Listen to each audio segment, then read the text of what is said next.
ماشي في صحراء وبعدين لقيت حد عامل يافطه كده مكتوب عليها احذر حقل الغام.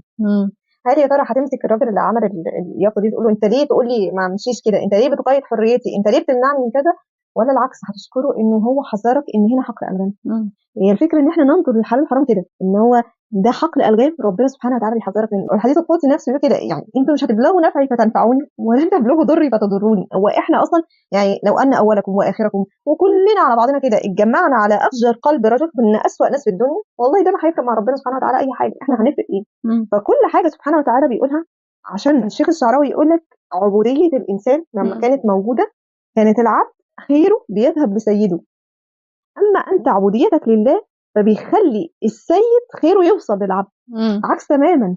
ليه؟ لان ربنا سبحانه وتعالى قال لك الحاجات اللي تصلح فيها حياتك، لكن لازم يبقى في حاجه هي مش بتقيدك مش بتخنقك، هي بتحفظك من الناس وتحفظ الناس منك.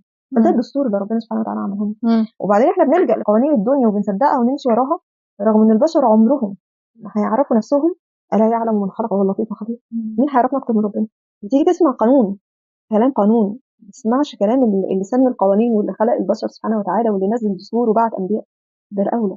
ففكره القيود هي اتصدرت لنا شويه على انها بتقيد حريه، لكن في الحقيقه ده حفظ وحمايه من ربنا سبحانه وتعالى ليك ولغيرك.